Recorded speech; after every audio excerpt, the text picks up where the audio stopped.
Eu quero convidá-los, vamos todos abrir nossas Bíblias no Evangelho de Marcos. Nós cremos que a Bíblia, ela é a palavra de Deus. Ela é, portanto, a autoridade para a nossa fé. Ela é a autoridade e prática para a nossa vida. Na Bíblia encontramos a vontade de Deus, conhecemos aquilo que Deus deseja. Então, eu quero convidá-lo a olhar para a palavra de Deus e que você possa realmente possuir essa mesma fé nas Escrituras. A Bíblia, palavra de Deus, autoridade para a minha vida, de modo que eu possa aprender, crer e praticar. Não é? Então, que possamos aí juntos prosseguir nessa busca. Vamos olhar para o texto, Marcos capítulo 7, versículo 1 a 23. Os irmãos já viram aí no boletim o tema da mensagem dessa noite. Nós vamos falar nessa noite sobre esse tema, hipocrisia espiritual. O que esse texto nos ensina acerca desse tema? Eu quero convidá-lo a fechar os seus olhos, por favor. Vamos falar mais uma vez com Deus. Após a oração, faremos a leitura desse texto e vamos expor. Vamos fechar nossos olhos, vamos orar. Senhor Deus, nosso Pai, em nome de Cristo Jesus, nosso Senhor e Salvador, estamos à Tua presença, ó Pai, desejosos, necessitados de ouvir a Tua palavra, ó Deus, de termos as nossas vidas transformadas na forma de pensar, na forma de sentir, na forma de agir. Ó Senhor, que tenhamos verdadeiramente uma vida que agrada ao Senhor. Ajuda-nos, ó Pai, perdoe os nossos pecados e transgressões, e que possamos, Senhor Deus, voltarmos para a nossa casa após esse culto, certos de que estivemos em Tua presença, louvamos o Teu nome como igreja reunida, glorificamos o Senhor e nos alimentamos da Sua palavra. Em nome de Cristo Jesus que oramos. Amém. Então, vamos lá então, olha para o seu boletim, aliás, para a sua Bíblia, Marcos 7, 1 a 23. Acompanhe comigo. Marcos diz assim: os fariseus e alguns escribas, vindos de Jerusalém, foram encontrar-se com Jesus e repararam que alguns dos discípulos de Jesus comiam pão com as mãos impuras, isto é, sem lavá-las. Pois os fariseus e todos os judeus, guardando a tradição dos anciões, não comem sem lavar as mãos cuidadosamente. Quando voltam do mercado, não comem sem antes se purificar.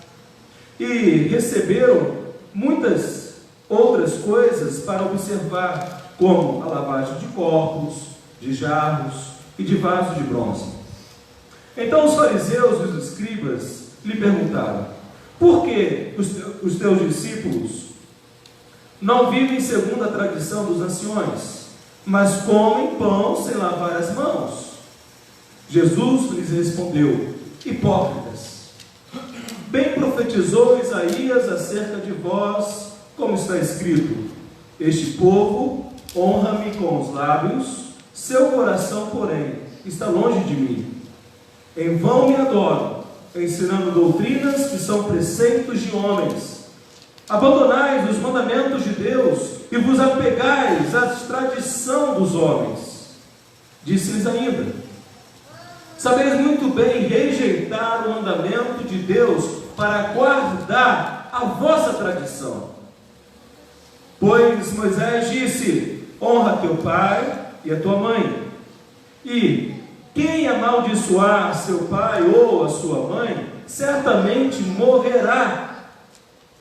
Mas dizeis: se alguém disser a seu pai ou a sua mãe: o que de mim podereis receber como benefício é corbã, isto é, oferta dedicada ao Senhor. Vós o desobrigais de fazer alguma coisa por seu pai ou por sua mãe. Dessa forma, invalidais a palavra de Deus pela vossa tradição que transmitistes, como também fazeis muitas outras coisas semelhantes. E chamando outra vez a multidão, disse-lhes: ouvi-me, vós todos, e entendei. Fora do homem não há nada que, entrando nele, possa torná-lo impuro, Mas o que sai do homem, isso o torna impuro. Se alguém tem ouvidos para ouvir, ouça. Depois, quando deixou a multidão e entrou em casa, os discípulos lhe perguntaram acerca da parábola. Jesus lhes respondeu: então vós também não entendeis? Não compreendeis que tudo o que entra de fora do homem não pode torná-lo impuro? Porque não entra no seu coração, mas no estômago, e depois é expelido. Assim, Jesus declarou puros todos os alimentos.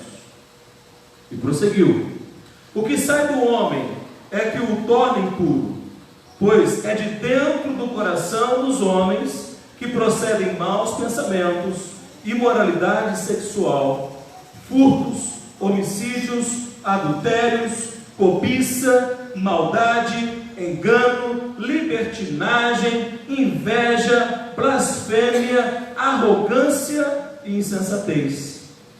Todas essas coisas más procedem de dentro do homem e o tornam impuro. Esse texto, de uma maneira muito clara, irmãos, nos apresenta de uma forma indireta um dos atributos de Deus. E um dos atributos de Deus que a Bíblia nos revela é que Deus é onisciente. O Deus a qual prestamos culto esta noite, todos nós aqui estamos, o Deus a qual nos dirigimos essa noite, ouvimos a sua palavra, Ele é um Deus onisciente. O que é isso, Deus onisciente? De uma forma muito simples, é o Deus que conhece absolutamente todas as coisas. Langston, um teólogo bíblico sistemático, ele vai dizer: não há nem pode haver surpresas para Deus. Mais uma vez, não há e nem pode haver o quê? Surpresas para Deus. Não há desconhecido para Deus. Deus sabe todas as coisas que podem ser conhecidas e nada há que Ele não saiba explicar. Essa conceituação de Langston ela é muito interessante, porque não nos deixa dúvida da onisciência de Deus. Ele continua: para Deus não há condições embaraçosas e nada que dificulte a sua ação. Deus sabe e pode fazer o necessário para levar toda a criação ao alvo destinado por Ele mesmo. Para Deus não há passado nem futuro, tudo lhe é presente. Deus é onisciente. O Deus a quem prestamos culto essa noite conhece tudo. Não há surpresa para Deus, não há desconhecido para Deus. O Deus que nós cremos, o Deus que a Bíblia revela, é aquilo que lemos na hora do culto, que diz: Senhor, Tu me sondas e me conheces. Olha no boletim, leiam comigo, todos juntos: Senhor, Tu me sondas e me conheces. Sabes quando me assento e quando me levanto. Conheces de longe o meu pensamento. Examinas o meu andar e o meu deitar. Conhece todos os meus caminhos. Antes mesmo que a palavra me chegue à língua, Tu, Senhor, já conheces toda. Queridos irmãos e irmãs, o que precisamos essa noite entender é que por Deus ser onisciente, não há como haver fingimento diante de Deus. Não há como haver dissimulação diante de Deus. Não há como haver falsidade diante de Deus. Nós podemos ser dissimulados uns para com os outros. Nós podemos falsear a realidade diante uns aos outros. Nós podemos esconder aquilo que está lá no profundo do nosso coração, lá no profundo de nossa alma. Nós podemos fingir que estamos bem e não estamos bem. Nós podemos maquiar uma realidade, mas diante de Deus não. Diante de Deus não há fingimento. Você pode esconder do seu pai, da sua mãe, você pode esconder do seu cônjuge, você pode esconder de seus filhos, você pode esconder de seu patrão, mas de Deus não. que a Bíblia revela é conhecedor de todas as coisas, e Ele conhece aquilo que você agora está pensando, sentindo, desejando, querendo. Então, o texto dessa noite nos ajuda a compreender uma verdade. A grande ideia que eu quero compartilhar com os irmãos é que a verdadeira espiritualidade provém do coração obediente aos mandamentos de Deus. A verdadeira espiritualidade provém do interior, da alma, daquele que é obediente aos mandamentos do Senhor. E aí então, João Marcos, quando ele escreve esse texto, ele vai nos apresentar uma história real que aconteceu onde os fariseus, aí nós temos primeiramente do versículo 1 a 5, os fariseus vindo de Jerusalém. E aqui o texto nos mostra, versículo 1 e 2, que há uma delegação, como que semi-oficial, do Sinédrio vindo de Jerusalém até ali, aquela região do Mar da Galileia, a um conselho dos judeus, buscando tomar mais informações daquele que se revelara, daquele que estava agindo de uma forma impressionante na Palestina. E essa delegação ela é composta por fariseus, e também, olha para o texto, é só fariseus e escribas. Queridos irmãos e irmãs, é impressionante observarmos a postura que esses fariseus tiveram. E o Sinédrio, ele era composto por 71 membros.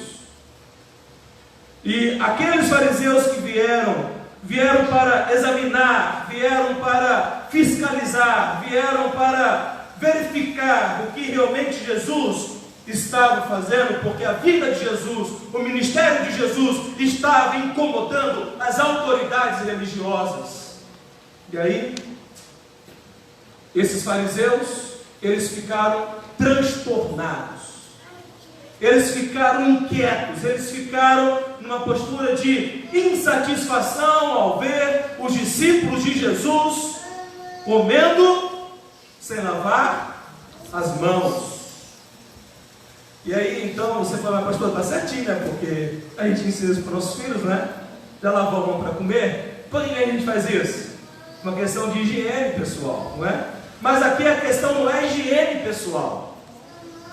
Aqui a questão é um ritual de purificação. Então quando os fariseus olham e veem os discípulos de Jesus não lavando as mãos para comer, eles não estavam preocupados com a higiene, mas eles estavam preocupados em que os discípulos não estavam cumprindo a tradição dos anciões. Os discípulos não estavam cumprindo um ritual de pureza. Isso incomoda, porque os fariseus, eles estão preocupados com a religião exterior. Os fariseus estão preocupados em cumprir rituais, cumprir normas, cumprir procedimentos que evidenciasse, que tornasse público que eles eram, uau, como eles são espirituais, como eles são pessoas antenadas com Deus, como eles seguem a lei. Na verdade, a motivação do coração é uma motivação impura. E aí, versículo 3 e 4, é muito interessante observar no versículo 3 e 4, o que João Marcos faz aqui? João Marcos está escrevendo este evangelho para os cristãos da igreja de Roma. Ele está junto com o apóstolo Pedro, escreve a esta igreja. E quando João Marcos escreve, o seu público eram cristãos gentios. Não eram, na sua grande maioria, judeus. A igreja em Roma, no primeiro século, ela inicia não através dos apóstolos. Não foi Pedro que iniciou a igreja em Roma. Foram pessoas convertidas que nesse trânsito natural foram à capital do império, ali se estabeleciam, e ali como seguidores de Jesus Cristo, a igreja foi sendo edificada. E então João Marcos, escrevendo aos gentios de Roma, aos não-judeus de Roma, ele explica o que é isso, porque o povo não entendia. O versículo 3 e 4, olha o versículo 3 e 4. Ele está explicando: pois os fariseus e todos os judeus, guardando a tradição dos anciões, não comem sem lavar as mãos cuidadosamente. Quando voltam do mercado, não comem sem antes se purificar. Aqui, João Marcos está explicando para os seus leitores originais. E receberam muitas outras coisas para observar, como a lavagem de copos, de jarro, de vasos de bronze. Ou seja, tudo isso consiste num ritual. Amados irmãos, o quão é importante perceber isso, porque sim, no Antigo Testamento há um estabelecimento por parte de Deus para que se cumprisse um ritual de purificação, mas esse ritual era praticado pelos sacerdotes e não pelo povo. E a tradição dos anciões pega esse princípio ensinado por Deus ali aos sacerdotes e aplica à liderança religiosa no seu contexto geral, aplica também a todo o povo. Portanto, é que eles questionam como que os seus discípulos de Jesus não estão lavando as mãos. Isso é um absurdo. Queridos irmãos, quando consideramos essa questão, é importante que entendamos isso. A questão aqui era de purificação, era de pureza ritualística. E aí então, versículo 5: os fariseus indignados, não aceitando aquilo. É a segunda vez que os fariseus ficam indignados com a atitude dos discípulos de Jesus e com o próprio Senhor Jesus. A primeira vez é quando eles pegam espigas e comem. Nós já trabalhamos esse texto nos capítulos anteriores. Aqui é a segunda vez que os fariseus vão a Cristo e o confrontam, o acusam de não cumprir a tradição dos anciões. E aí então olha o versículo 5: então os fariseus e os escribas lhe perguntaram: por que os teus discípulos não vivem segundo a tradição dos anciões, mas comem pão sem lavar as mãos? O julgamento dos fariseus não era feito, irmãos, preste atenção nisso. A preocupação dos fariseus e dos escribas não era pelo fato dos discípulos não estarem obedecendo a palavra de Deus. Eles não estavam preocupados se os discípulos estavam obedecendo os mandamentos de Deus, mas eles estavam preocupados se os discípulos estavam desobedecendo, descumprindo a tradição dos anciões. Tradição esta que extrapola aquilo que Deus estabelecera. Tradição essa que é resultado da imaginação, da reflexão, do pensamento humano. Tradição essa que provém de líderes religiosos que queriam impressionar o povo e mostrar o seu alto grau de espiritualidade, o seu alto grau de pureza, como pessoas impecáveis, como pessoas perfeitas. A questão aqui é que eles não aceitam o fato de que os discípulos não obedecem à tradição. E aí, irmãos, eis uma questão importante. O fato de os fariseus viverem em torno das tradições orais não anula o valor da tradição. Preste atenção no que eu vou dizer. A tradição, ela tem um valor para a igreja. A tradição tem o seu lugar, ela tem o seu espaço. A tradição doutrinária, a tradição bíblica, ela é necessária, mas ela se torna perigosa. Preste atenção nisso. Ela se torna perigosa quando ela distorce a verdade da palavra de Deus. Nós somos tradicionais, nós temos tradição. Os evangélicos têm a sua tradição. Não há pecado numa tradição em si mesma, desde que esta tradição não seja conflitante, não seja destoante, não seja contrária àquilo que a palavra de Deus diz. As tradições têm o seu valor, elas são necessárias.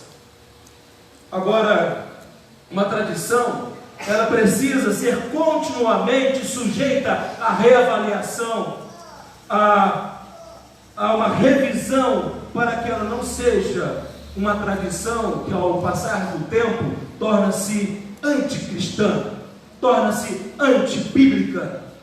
Nós, evangélicos, podemos cometer erros, criar tradições que não são bíblicas, E se porventura isso houver, precisa ser absolutamente rejeitado, expurgado de nosso meio. E aí então, é muito interessante considerar isso, porque estamos falando de nós evangélicos, e aqui esse texto de Marcos escreve para a igreja de Jesus Cristo no primeiro século, que está na cidade de Roma. Cristãos que residiam na capital do império. E quando olhamos para o Novo Testamento, nós vamos observar que a primeira igreja cristã não surgiu em Roma. Onde surge a primeira igreja cristã? Em Jerusalém. A primeira igreja cristã, ela nasce em Jerusalém. Depois em Antioquia, e ela vai se expandindo por toda a Palestina, até chegar ao Império Romano. E hoje nós temos a igreja católica romana, uma igreja que originalmente é cristã, uma igreja que originalmente seguia a palavra de Deus. No entanto, ao longo dos séculos, ela apostatou da fé. Ao longo dos séculos, ela permitiu com que as suas tradições se sobrepusessem à palavra de Deus. E a palavra de Deus não é mais a autoridade. O que é autoridade no catolicismo romano, e falo com todo respeito, o que é autoridade são os dogmas da igreja, as encíclicas papais. O que é autoridade é a tradição da igreja. A tradição, ela tem mais valor do que a Bíblia. Não é isso? Existe a Bíblia, mas a Bíblia está sujeita às tradições que a igreja tem. Então, o que precisamos compreender, meus amados irmãos e irmãs, é que a tradição em si não é um erro, mas o erro é se essa tradição destoa da palavra de Deus. E a questão aqui é exatamente essa. A questão aqui é que os fariseus permitiram com que as suas tradições judaicas se sobrepusessem à Torá, aos livros proféticos, aos livros poéticos, ao Antigo Testamento. Essa é a questão. Então, conquanto respeitamos todas as tradições religiosas, a liberdade religiosa é um direito inalienável do homem, não pode ser jamais perdido. Biblicamente, expomos a verdade da palavra de Deus. E aí então, os discípulos levantam essa questão diante de Jesus, ofendidos com Jesus, ofendidos com os discípulos, porque os teus discípulos não vivem segundo a tradição dos anciões. Lembremos-nos, não é segundo a palavra, segundo a Torá, mas segundo a tradição. E aí então nós temos a réplica. Nós temos Jesus Cristo respondendo, nós temos Jesus Cristo lidando, e agora Jesus Cristo, do versículo 6 até o versículo 13, ele acusa os fariseus de abandonarem a palavra de Deus em favor das tradições. Amada igreja, amados irmãos, o quão isto é precioso para nós, o quão temos que estar atentos à nossa espiritualidade, à fé que professamos, à vida que vivemos, para que não assimilemos, para que não pratiquemos tradições que criamos e são antibíblicas. Versículo 6, olha nossa Bíblia. Jesus lhes respondeu. Jesus, ele responde: queridos fariseus. É isso? Amados fariseus. Como é que Jesus responde? Olha para o texto. Hipócritas. Jesus dá de voadora no peito dos fariseus. Jesus identifica os fariseus como hipócritas, aqueles que se diziam tão espirituais, aqueles que oravam em praça pública, aqueles que queriam mostrar para o povo: vejam como nós somos santarrões, vejam como nós somos bons, vejam como nós somos religiosos, vocês têm que imitar o nosso exemplo, porque nós somos a própria perfeição de Deus na terra. Jesus, ele vai aos fariseus e diz: hipócritas, leia comigo, bem profetizou Isaías acerca de vós, como está escrito: este povo honra-me com os lábios, seu coração, porém, está longe de mim. Irmãos, que palavra dura de Cristo Jesus aos fariseus e escribas. Que palavra dura de Jesus Cristo. A liderança religiosa, aqueles que se julgavam santarrões, aqueles que se julgavam perfeitos. Jesus Cristo está mostrando que os fariseus são exatamente iguais aos judeus da época de Isaías. Jesus Cristo está mostrando que os judeus, os fariseus, eles tinham uma vida religiosa extremamente falseada. Eles eram hipócritas, eles eram dissimulados, eles eram uma vergonha. E aí então Jesus diz: vocês falam palavras corretas, vocês falam palavras bonitas, mas a prática de vocês é exatamente o contrário daquilo que vocês fazem. Jesus Cristo está aqui tratando de uma maneira clara o quanto que o exterior dos fariseus e dos escribas eram aplaudidos pelos homens, mas absolutamente rejeitado por Deus. Sabe por quê, irmãos? Sabe por que Jesus não se impressionava com atos exteriores de religiosidade? Porque Ele é onisciente. Ele é onisciente, não há coisa encoberta para Deus, não há surpresa para Deus. Jesus Cristo é o Deus encarnado, é o Deus entre nós, 100% Deus, 100% homem. E aí então, Jesus está citando aqui Isaías 29, versículo 13. Isaías 29, versículo 13 diz assim: por isso o Senhor disse: este povo se aproxima de mim e me honra com os lábios e com a boca, mas o coração deles está longe de mim. O seu temor para comigo consiste em mandamentos de homens aprendidos de forma mecânica. Uau! Como esse texto é atual! Como esse texto toca a realidade de hoje! Como esse texto, como essa palavra de Jesus Cristo nos ajuda a compreender o quanto que necessitamos hoje estar atentos para que não incorramos no mesmo erro, no mesmo pecado dos fariseus. Quantas pessoas na hora do louvor, na hora dos cânticos, levam suas mãos aos céus, cantam, se emocionam, até choram. Quantas pessoas, quando estão diante a outras pessoas, simulam, falseiam a realidade de espiritualidade, de intimidade com Deus, que é absolutamente o contrário em seu coração.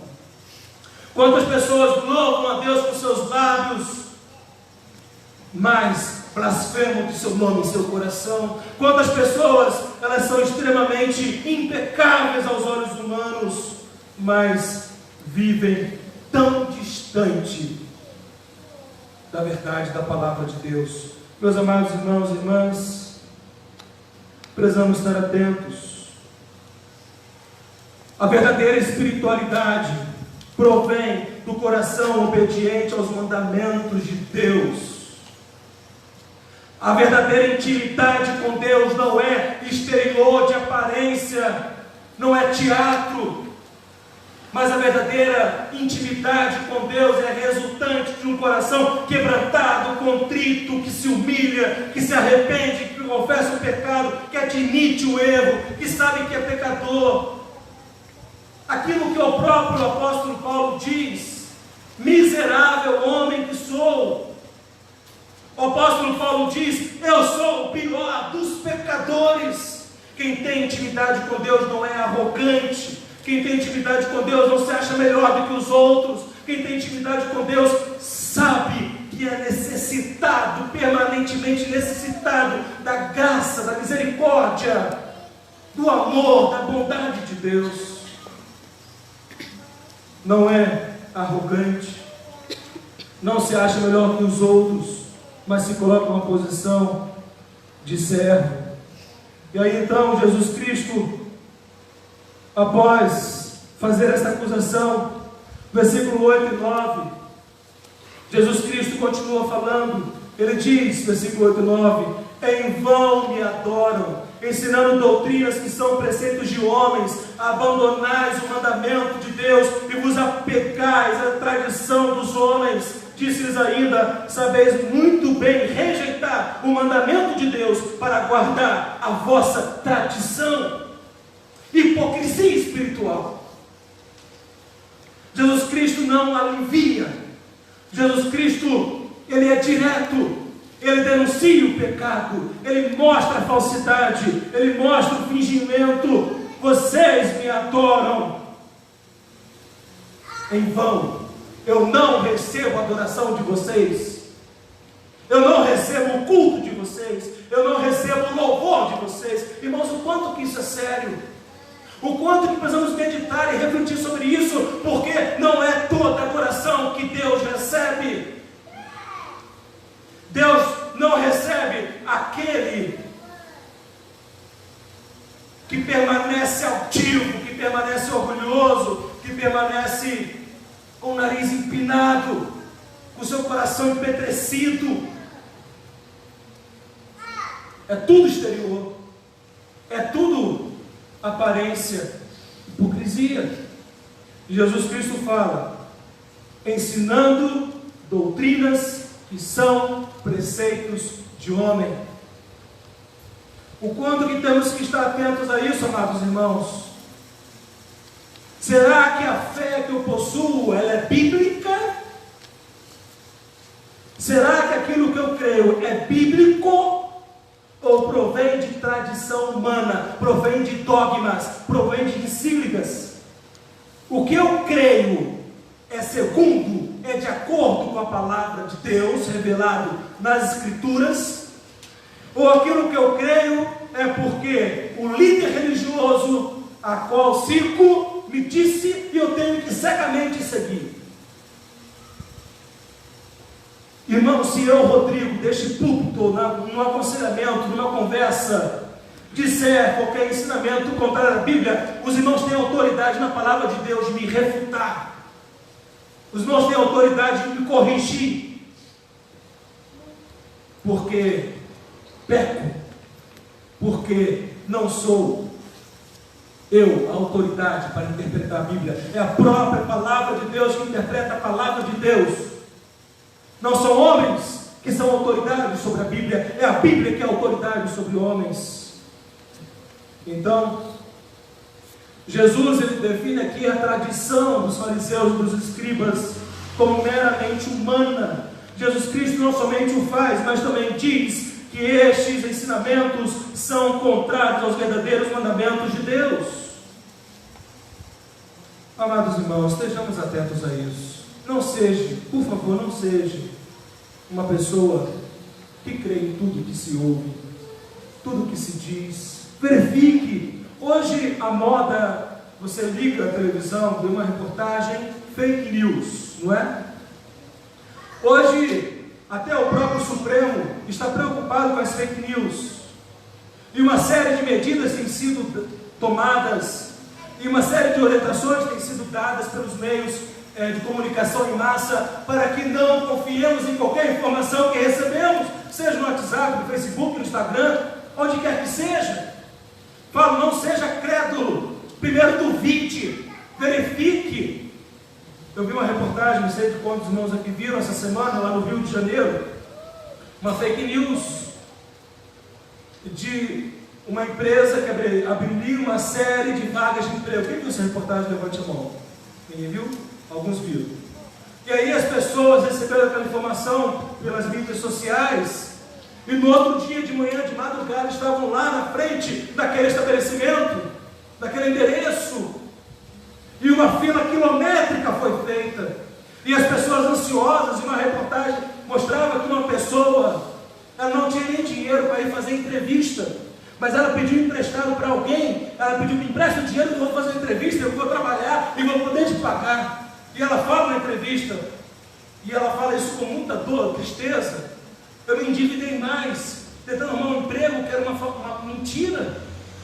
Se nós temos que tomar cuidado com as fake news que são divulgadas nas redes sociais, queridos irmãos e irmãs, mais ainda deve ser a nossa cautela, a nossa preocupação, o nosso zelo, o nosso cuidado, para confrontarmos os ensinos acerca de questões espirituais, aquilo que se diz em nome de Deus, se de acordo está com a Bíblia, porque se não estiver de acordo com a palavra de Deus, rejeitemos. É uma fake news doutrinária.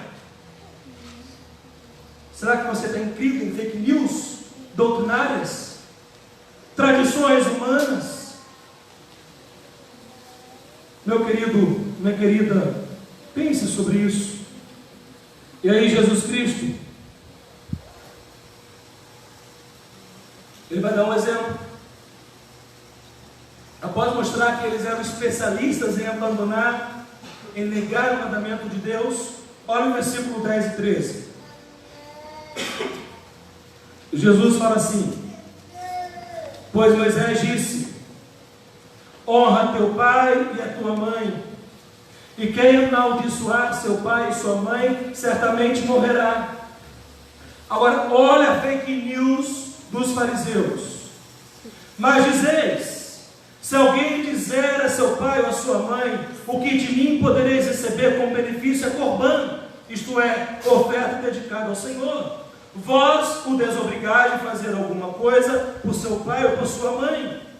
Dessa forma, invalidais a palavra de Deus pela vossa tradição que transmitistes, como também fazeis muitas outras coisas semelhantes. Jesus dá somente um único exemplo, e esse exemplo que Jesus Cristo dá é um exemplo de que, por causa da tradição dos fariseus, dos escribas, os judeus poderiam deixar de socorrer pai e mãe se dissesse: isso aqui é corbã, ou seja, isso aqui é dedicado a Deus, pai e mãe. Então meu pai e minha mãe, eu não posso te ajudar, eu não posso te socorrer, eu não posso estender a minha mão, eu não posso atender a sua necessidade. Sabe por quê? Porque isso aqui eu dediquei para Deus. Quanta hipocrisia! E assim então os pais não eram assistidos em nome de uma tradição criada. Meus queridos, como que precisamos estar atentos,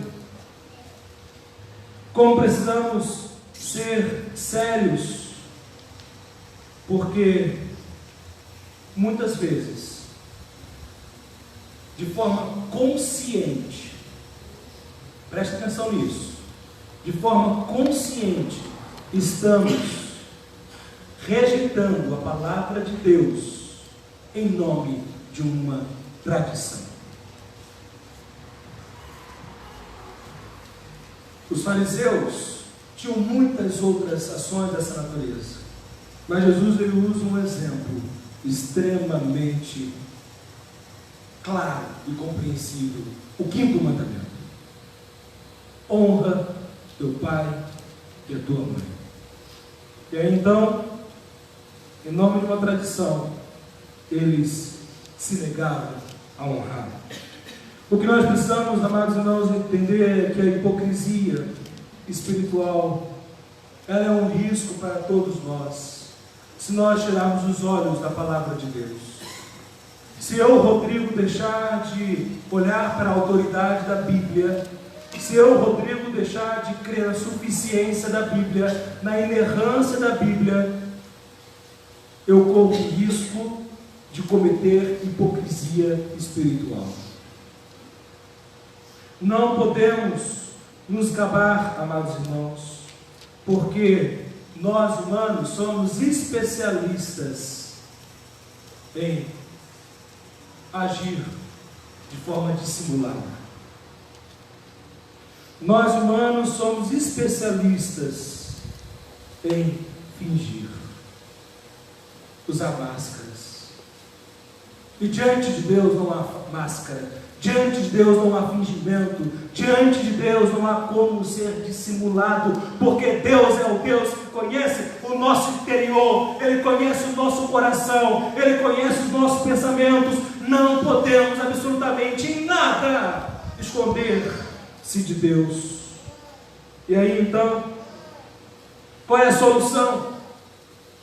Como lidar com isso e não sermos dissimulados? É estarmos atentos ao que Jesus Cristo está mostrando. Eles pecaram porque abandonaram a palavra de Deus. Se nós queremos vencer isto e não cairmos nesse mesmo pecado, e também sermos chamados de hipócritas por Jesus Cristo, é necessário que nós, queridos, tenhamos a plena convicção daquilo que cremos segundo a palavra de Deus. Nós precisamos ter uma vida coerente, nós precisamos ter uma vida de submissão à palavra de Deus. Por isso que precisamos uns dos outros. caminhar de uma forma solitária. Por isso que eu preciso manter em comunhão com a igreja de Deus. Hoje existe uma moda dos desigrejados. Pessoas que acham que pode ter Cristo Jesus sem ter a igreja de Cristo Jesus. Tem pessoas que acham: eu não preciso ir à igreja, eu não preciso ser membro de uma igreja, eu não preciso congregar numa igreja, eu posso na minha própria casa, somente aqui na minha própria casa, no meu próprio mundo, na minha própria realidade, ter comunhão com Deus. Isso é doutrina do capeta.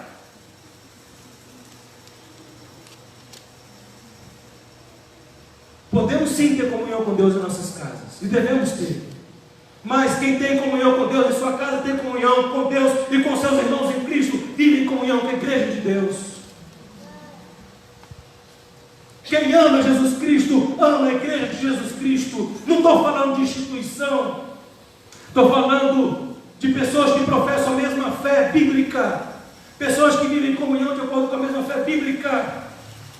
E a igreja de Cristo como corpo local, este corpo local aqui, amamos uns aos outros, temos sim erros, há momentos em que magoamos uns aos outros, há momentos em que erramos, e precisamos sim ser corrigidos com amor, precisamos sim ser admoestados, precisamos sim ser disciplinados, porque Deus ama, e a quem Deus ama, Ele disciplina.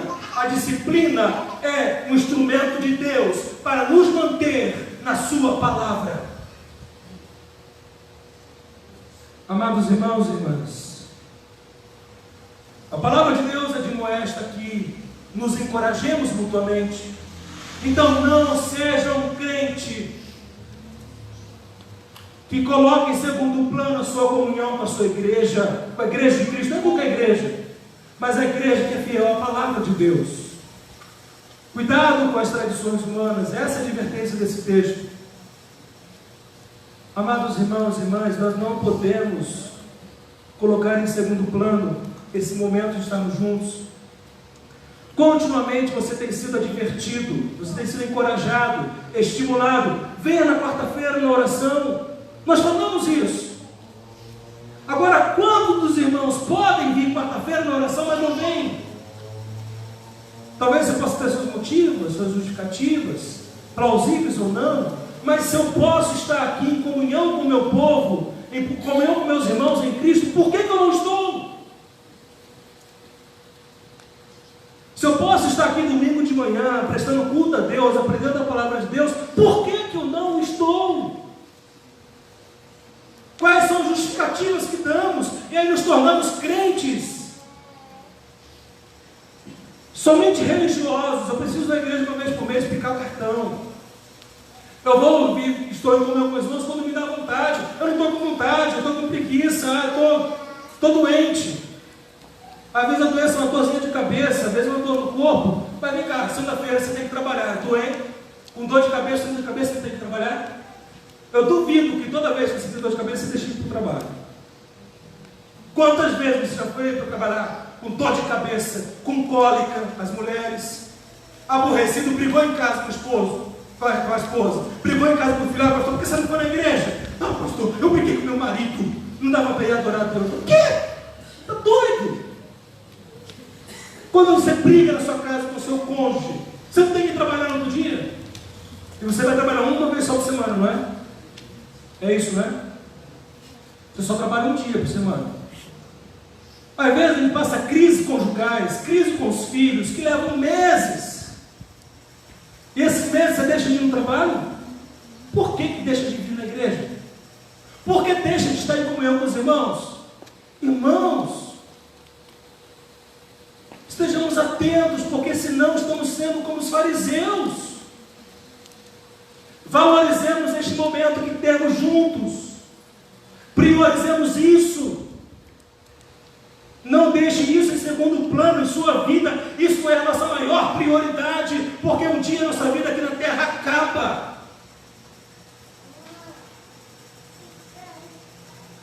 Não deixe para depois.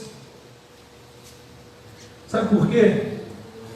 Lá em Gálatas capítulo 6, versículo 1 fala: vós que sois espirituais. Irmãos, se vocês forem surpreendidos por algum pecado, Vós que sois espirituais, corrigi tal com espírito de brandura, olhando para ti mesmo, para que também não cometas o mesmo pecado. Não existe hierarquia na igreja de Deus, não existe clero na igreja de Deus. Pastor não é a cabeça da igreja é Cristo Jesus, somente Ele. Nós todos estamos no mesmo patamar, nós todos estamos no mesmo nível, nós todos somos igualmente necessitados da graça e da misericórdia de Deus. Por isso que nós não podemos falhar na comunhão, por isso que nós não podemos deixar em segundo plano estar aqui juntos, mas temos que colocar isso como uma prioridade na nossa vida.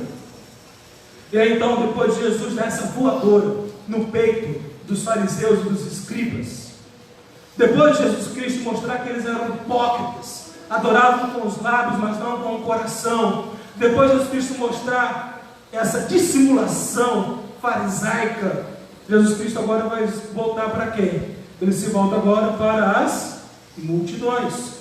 No versículo 14 a 23. Olha o versículo 14, olha na sua Bíblia. E chamando outra vez a multidão, disse-lhes: ouvi-me vós todos e entendei. E aqui é muito interessante, irmãos, porque o modo como Jesus Cristo fala, ele chama a multidão para ouvi-lo. E aqui a palavra no hebraico, quando remete ao Antigo Testamento, é chamar.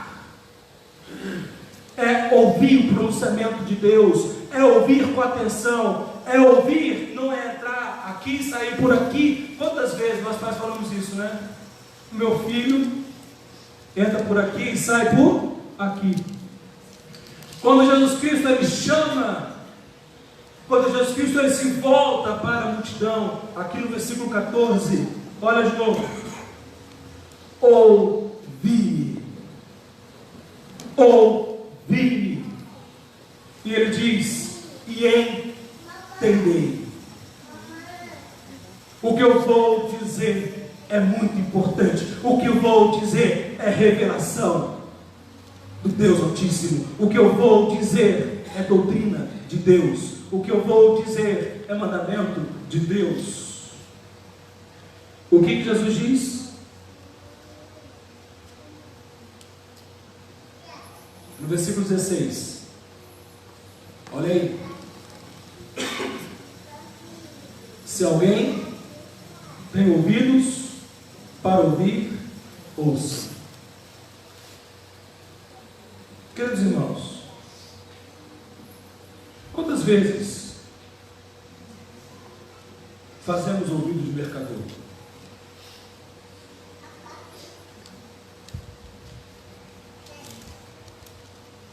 Essa advertência, a mesma advertência que está nas advertências de Jesus às igrejas da Ásia Menor.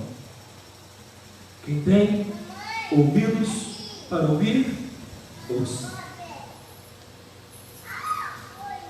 Ele continua, 17.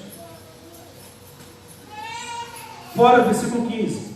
Fora do homem não há nada que entrando nele possa torná-lo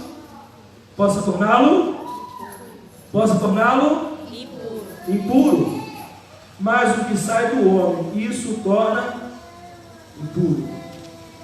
Quem tem ouvidos para ouvir, ouça.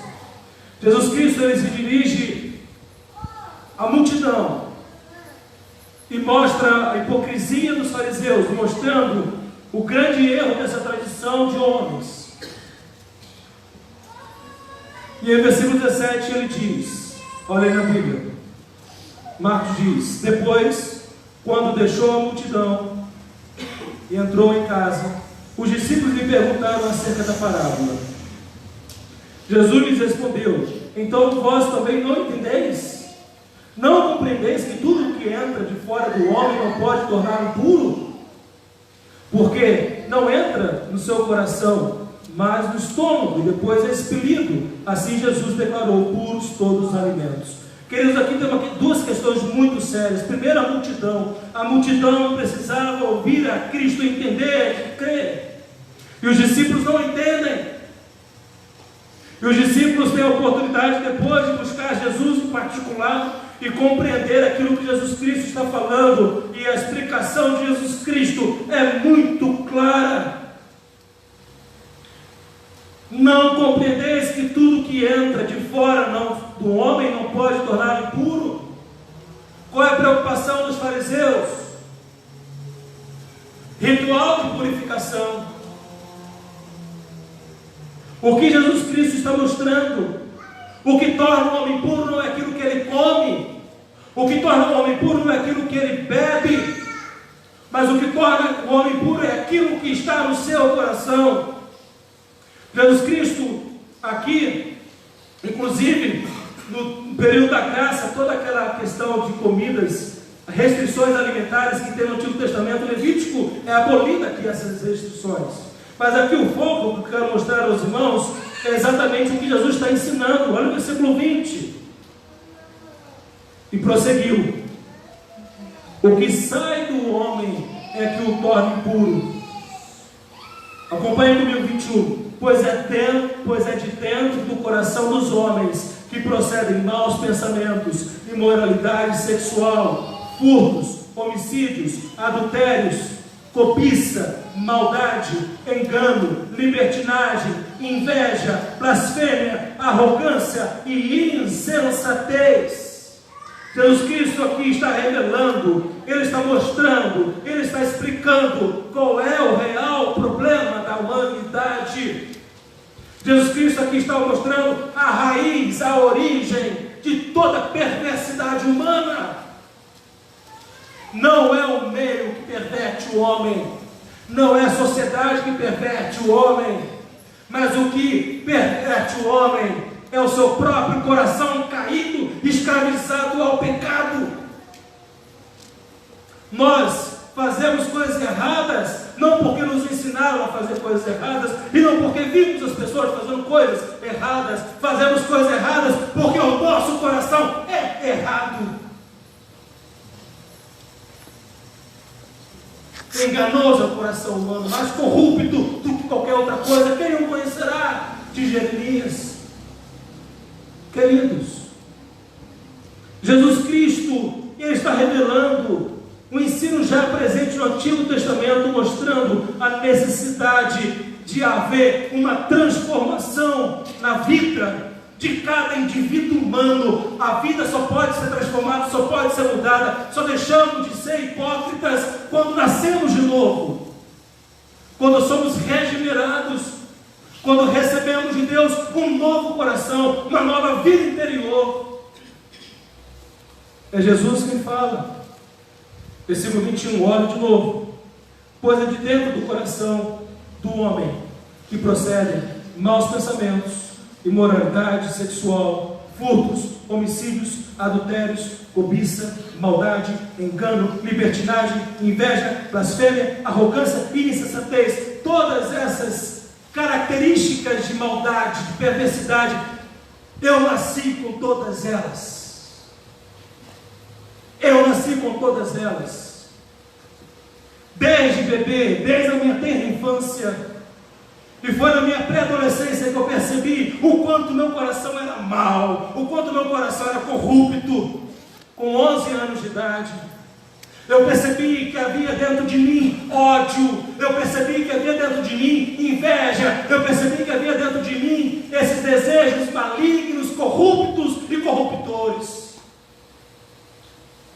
Eu reconheci que era pecador, eu reconheci que estava afastado de Deus, mesmo tendo nascido num lar cristão, mesmo tendo um pai e uma mãe que nos amaram, e a mim e meu irmão nos ensinaram a palavra de Deus. Ter nascido num lar cristão, ser filho de pais que creem em Jesus Cristo, não me fez ser um crentinho, mas fez com que, quando eu comecei a sair da infância e mudando para a fase da consciência, percebi que eu era assim.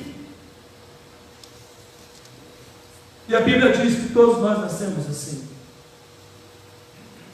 Mas pela graça e misericórdia de Deus, desde pequeno sendo exposto à palavra de Deus, desde pequeno ouvindo as Escrituras, nasci num lar cristão, ouvi a palavra de Deus desde pequenino, E à medida que a minha maldade florescia, à medida que os meus atos pecaminosos eram evidenciados, a palavra de Deus começou a bater, a palavra de Deus começou a confrontar.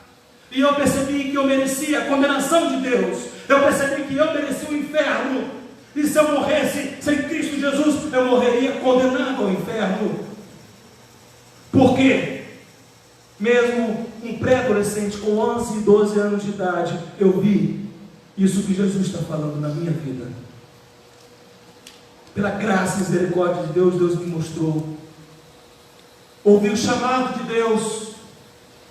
Ouvi que Jesus Cristo morreu na cruz para perdoar todos os meus pecados. Eu ouvi que Jesus Cristo derramou o seu sangue. Jesus Cristo nunca pecou. O homem sem pecado foi colocado na cruz por causa da minha pecaminosidade. Esta que herdei de Adão e caí em Adão. E aí, meus amados irmãos, foi quando ouvi o pastor pregar na Igreja Batista do Conforto, lá no estado do Rio de Janeiro, incomodado com isso, consciente que eu era pecador com 11, 12 anos de idade. O Espírito Santo de Deus me convenceu disso. Não fui eu, porque não era merecedor, nem sou ainda e nunca serei, mas é por pura graça de Deus. Eu falei: Senhor Deus, eu sou pecador, eu reconheço a maldade do meu coração, eu reconheço que eu tenho ódio, eu reconheço que eu tenho inveja. Eu era briguento, irmãos. 2 vezes briguei na escola. E aí, foi quando eu admiti minha condição de pecador. Eu vi o amor e a graça de Deus. Quando eu falei: Senhor, me perdoe. Senhor, eu quero teu amor na minha vida. Eu arrependo dos meus pecados.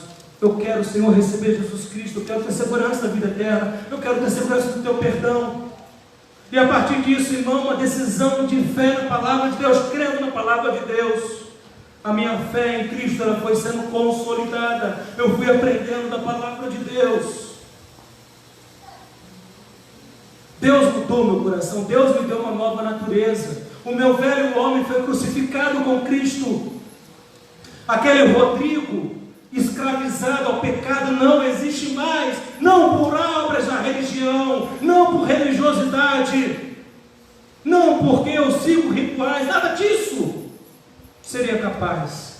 Mas é porque a palavra de Deus fala que quando nós nos arrependemos, quando nós confessamos nossos pecados a Deus, crendo em Cristo Jesus como único e suficiente Salvador, nós somos crucificados com Cristo. Nosso velho homem foi crucificado com Cristo, foi sepultado com Cristo, não existe mais. Agora eu tenho uma nova natureza, eu sou uma nova criatura, eu sou uma nova pessoa em Cristo Jesus, e é isso que me traz segurança, esperança. E mesmo quando aflito, triste, preocupado, cansado, desanimado, sentimentos pecaminosos vêm, desejos pecaminosos vêm, atitudes pecaminosas começam a florescer, mas eu reconheço que é pela graça de Deus, a presença do Espírito de Deus na vida do salvo, é que me fortalece e me faz avançar e prosseguir. Meus queridos, a salvação, a vida eterna, recebemos somente por meio de Jesus Cristo. Por isso que Jesus falou: o que sai do homem é o que torna impuro. O que Jesus Cristo está mostrando é exatamente o coração humano pecaminoso. E aí, abra rapidamente a sua Bíblia em Ezequiel. Ezequiel 36.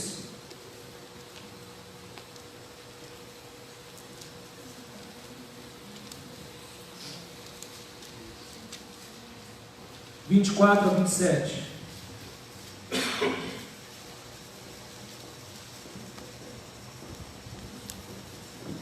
O profeta Ezequiel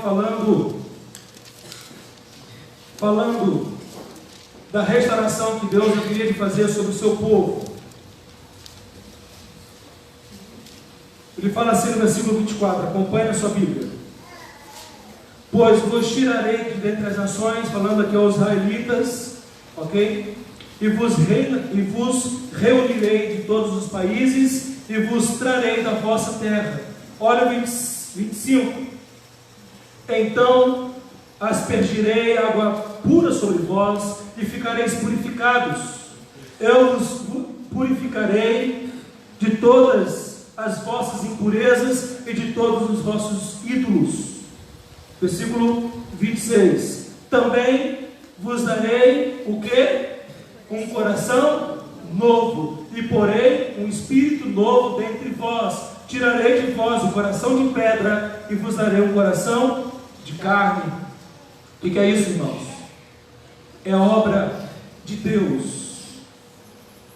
É o Espírito de Deus regenerando-nos quando nos arrependemos e cremos em Jesus. Somente por meio do novo nascimento nós podemos experimentar isso em nossas vidas. É a obra salvadora de Deus. É Deus nos tirando das trevas e nos trazendo para o seu reino de luz. É Deus fazendo com que deixemos a condição de pecadores perdidos e sejamos agora novas criaturas em Cristo. E diz o versículo 27: também porei o meu espírito dentro de vós, e ficareis o quê? E farei com que andeis nos meus estatutos, e obedecereis aos meus mandamentos, e os praticarei. Sabe por quê os fariseus não praticavam os mandamentos de Deus? Porque não nasceram de novo. Porque achavam que pela força da religião, pelas obras da lei, seriam salvos. A única forma de praticarmos os mandamentos de Deus e cumprirmos a vontade de Deus é por meio da salvação que temos em Cristo Jesus. Olha agora o versículo 31.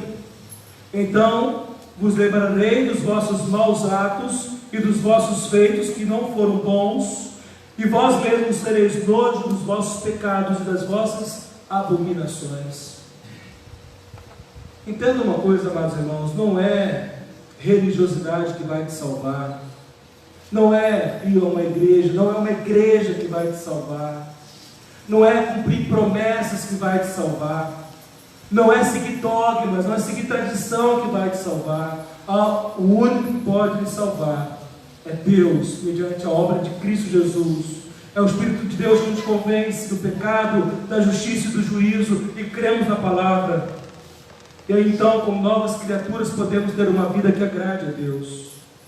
Por isso que nós precisamos compreender aquilo que Jesus fala: não caminhe nos caminhos dos fariseus, não caminhe na tradição de homens. Por isso que nós precisamos continuamente, com um novo coração, salvos em Cristo Jesus, renovar a nossa mente. Romanos 12 fala: não vos conformeis com este mundo, mas transformai-vos pela renovação do vosso entendimento, para que experimenteis qual seja a boa, agradável e perfeita vontade de Deus. É preciso mudar a maneira de pensar. É preciso mudar a maneira de sentir e agir. Quem faz isso em nossas vidas é Deus. E nós assim experimentamos quando obedecemos a sua palavra. Por isso que a verdadeira espiritualidade provém de um coração obediente aos mandamentos de Deus. Vocês lembram que eu falei no começo dessa mensagem? Quem é Deus? Qual é o atributo de Deus que eu falei? Qual, irmãos? Deus é o quê? Onisciente.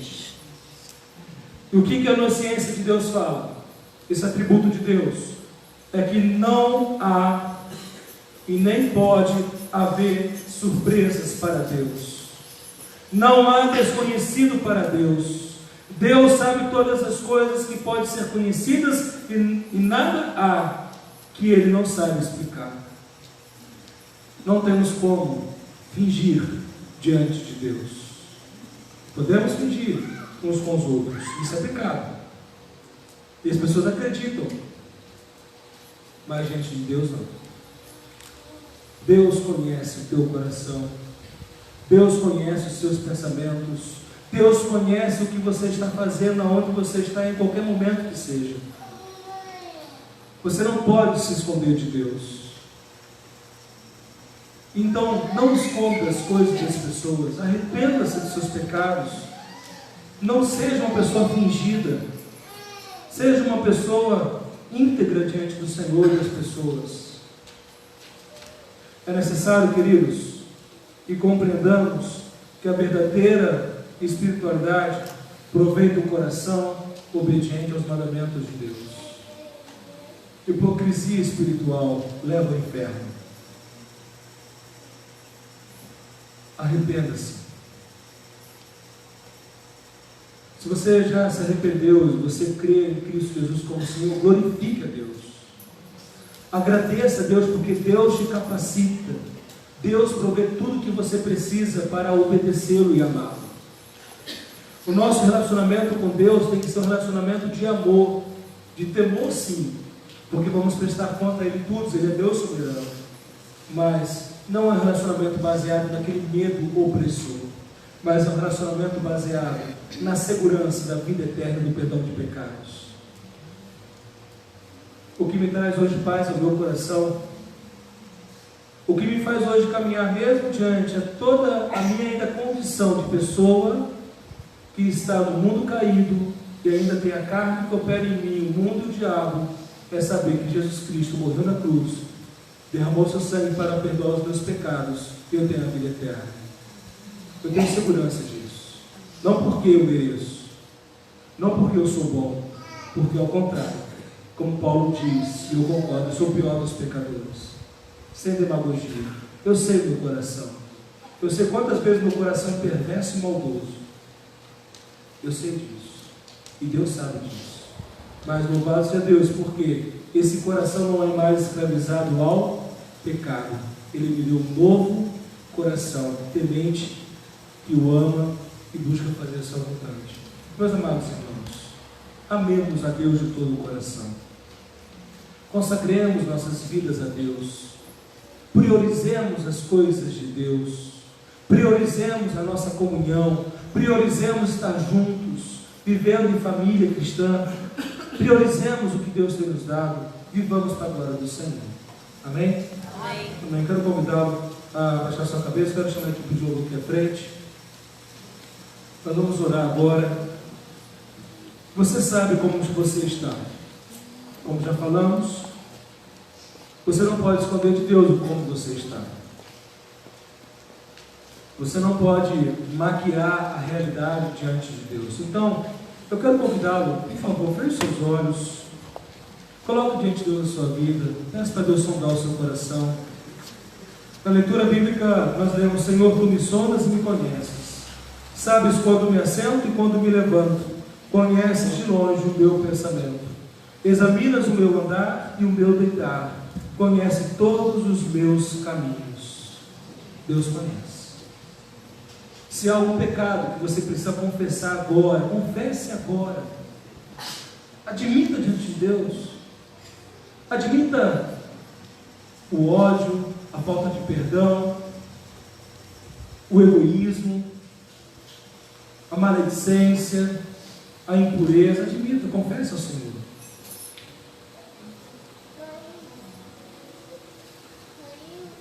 Talvez você não consiga perceber nada.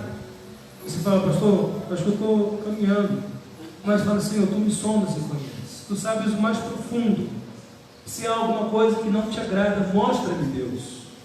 Se eu estou fazendo algo que não é de acordo com a tua vontade, Senhor, me mostre, para que eu possa confessar a ti, me arrepender e obedecê-lo. Porque muitas vezes, irmãos, estamos desagradando a Deus e não estamos conscientes disso. Pode ser uma música que ouvimos, pode ser um filme que assistimos, uma conversa que temos com as pessoas.